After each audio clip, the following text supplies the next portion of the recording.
America की तो हमने बात कर ली, बट ये जो तेजी मंदी, रोज कुछ ना कुछ डर चल रहा है। जैसे ही कुछ भी खराब आता है बाजार को लगता है सब कुछ खराब होने वाला है, एक शार्प रिएक्शन दे देता है। अदरवाइज हम देख रहे हैं तेजी में है, रिकॉर्ड हाई पर है, इससे पहले 14 दिन आप पॉजिटिव बंद हुए। तो ये जो दोनों व्यूज बन रहे हैं तेजी और मंदी में, इसमें कैसे पोजीशनिंग करनी चाहिए, जरा ये समझाइए। कहां पर तेजी ज्यादा है के फेवर में है और कहां मंदी ज्यादा फेवर में है? बहुत ही बढ़िया और one of the best quality question है दीप, क्योंकि आप कहीं भी बाहर जाए मिले ना, जिससे भी आप बात करेंगे, जिसका व्यू मंदी का है वो बहुत स्ट्रांगली मंदी बोले बोले सब बेकार है, फालतू है, बबल है, फ्रोथ है, देखो मरने वाले हैं। करेक्ट, ठीक है। और जिसका व्यू तेजी का है बोलेगा ये सब फालतू बातें, कुछ नहीं, बाजार बहुत बढ़िया स्ट्रांग है, कहीं नहीं जा रहा, बहुत तेजी है ना, 1-2-5 साल की तेजी है। करेक्ट। और जिसको मंदी लगती है बोले 5-10% नहीं घटेगा तब तक बाजार ठीक नहीं होगा। तो दोनों तरफ के अपने अपने व्यू हैं। पहले क्या है, ट्रेडर्स और इन्वेस्टर्स क्या करें, उससे पहले व्यू समझ लें, तेजी के पक्ष में क्या है। पहले ये समझो कि क्यों तेजी है, वो समझना जरूरी है। पहली बात, भारत की इकोनॉमिक ग्रोथ को लेकर किसी को डाउट नहीं है। पिछले क्वार्टर में कम भी आई, लेकिन सबको पता है इलेक्शन का इम्पैक्ट था, आगे से बढ़ा। जो डेटा आ रहे हैं, चाहे जीएसटी कलेक्शन के हो, डायरेक्ट टैक्स कलेक्शन के हो, कोर सीपीआई अपने कोर मैन्युफैक्चरिंग के हो, सारे डेटा ठीक है। तो डेटा में कहीं कोई खराबी नहीं है। सबसे बड़ी तेजी की वजह है कि हमारे लोकल इन्वेस्टर्स का पैसा, चाहे डायरेक्टली लगा रहे हो, चाहे म्यूचुअल फंड से लगा रहे हो, अब तक लोकल लिक्विडिटी लगातार मुकाबला करी, चाहे वो एफआईज बेचे, चाहे प्रमोटर बेचें, चाहे पी फंड बेचें। ठीक है। कच्चा तेल हमारे लिए एक तरह से अच्छा संकेत दे रहा है कि भाई हमारे लिए तो बढ़िया ही, $72 पे तो हमारे तो सीधे सीधे बचते हैं भाई पैसे। करेक्ट। $1 घटने पे हमारा तो सीधा सीधा बैंक अकाउंट का बैलेंस बच जाता है, ज़्यादा खर्चा करना पड़ता है नहीं तो। टेक्निकली बाजार बहुत स्ट्रॉन्ग है, 14 दिन तक लाइफ हाई बना रहे हैं हम।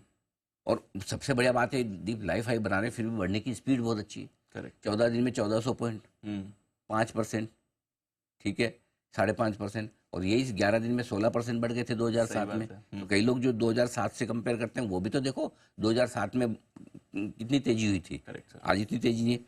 एक तकनीकी तौर पर मजबूत है। दूसरा, करेक्शन आता है लेकिन छोटा आता है, और करेक्शन में सब खरीदने को तैयार है, ये भी इंपॉर्टेंट है। करेक्ट। और बायोन डिप सही है, और आता भी है, थोड़े समय के लिए आता है, छोटा आता है। सो एक चीज के लिए, एक और चीज डीप ये है कि एफएनओ की पोजीशन बड़ी कंट्रोल्ड है। जिस तरह से पीक मार्जिनिंग सिस्टम हो गए, मार्जिन रिक्वायरमेंट बढ़ गई, तो अब है ना वो अनाप शनाप पोजीशन जो बनती थी एफएनओ में, और जिसकी वजह से जब मार्केट फॉल होता था, कैपिचुलेशन होता था कि बढ़िया और अच्छे वाले शेयर मार्जिन के तौर पे टूटे हैं, लोगों की पोजीशन जोर से फूटे, वो होती नहीं। आपको डर कब लगेगा, जब आपकी पोजीशन ज्यादा है। अगर आपकी पोजीशन ही लिमिटेड है और बाजार 200 नीचे घट भी गया, तो आप सोचेंगे यार मैं तो खाली बैठा हूं, क्या लूं, है ना। ये वैसा मार्केट है। और पहले कैसा होता था, 4-5 साल में 100 पॉइंट घटा नहीं और ऐसा डर लगता था कैसे संभालेंगे, M2M आ जाएगा। सो ये एक बड़ा फर्क है कि एफएनओ की लीवरेज पोजीशन काफी कम हो गई है, और जिस हिसाब से वॉल्यूम है, वॉल्यूम के हिसाब से देखोगे तो बहुत कम है। अच्छा, जो पोजीशन और वॉल्यूम ज्यादा हो रहा है वो ऑप्शंस में हो रहा है, तो ऑप्शंस में ज्यादातर बाय करने वाले लोगों के करेक्शन इंट्राडे में ही हो जाते हैं। करेक्ट सर, है ना। हर रोज की एक्सपायरी है, हर रोज कोई न कोई पैसा देके जा रहा है। करेक्ट। तो वहीं पे, तो इसलिए ये मार्केट परफेक्ट चल रहा है, जहां पे आपको फ्रोथ नहीं, रोज करेक्शन हो रहा है, कमजोर ट्रेडर्स रोज पैसा दे देता है, बाहर निकलता है सिस्टम से जी। ये आपके सारे मंदी के पक्ष है, तेजी के पक्ष में। अब मैं आपको थोड़े मंदी के लॉजिक बता दूं, जिसके वजह से लोगों को लगता है। पहला, सबसे तो सबको एक राय, जिससे भी आप बात करोगे ये क्लियर है कि मंदी होगी तो ग्लोबल मार्केट्स होगी, हमारी नहीं। करेक्ट। और क्यों होगी कि 2007 में यही हुआ था। सेम 2007 में मार्केट एक तरफा भागा था, सितंबर का ही महीना था, ब्याज दरें घटना शुरू हुई, 2.5% एक साथ फेड ने घटाई, लेकिन बैंड बज गई। 2008 में लेमन ब्रदर्स हो गया, सबकी हालत खराब हो गई। ठीक है। सो इस बार भी वैसे होगा, वैसे ही मूड माहौल है, वही सितंबर, वही ब्याज दरें घटने का सिलसिला, वही एक तरफा तेजी। वो इतिहास अपने आप को दोहराता है, तो वो एक बैक ऑफ द माइंड डर है सबका। ठीक है। दूसरा, कच्चे तेल की कमजोरी हम एंजॉय करें लेकिन दुनिया एंजॉय नहीं करती, क्योंकि कच्चा तेल की कमजोरी भी कहीं कहीं रेसेशन, धीमेपन का संकेत देता है। ये अब 2007 में ये रेसेशन हो सकता था कच्चे तेल की कमजोरी का, लेकिन दीप अभी इस वक्त पूरी दुनिया का फोकस रिन्यूएबल एनर्जी की तरफ है। Yes sir.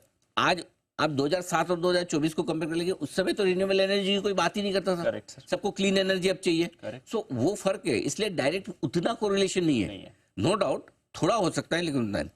अब आइए भारतीय बाजारों के लोगों को वैल्यूएशन महंगे लगते हैं, बोले निफ्टी में चलो फिर भी ठीक ठाक है, और पहली बार थोड़ी इस क्वार्टर में अर्निंग थोड़े ठंडे होने के संकेत आए जी।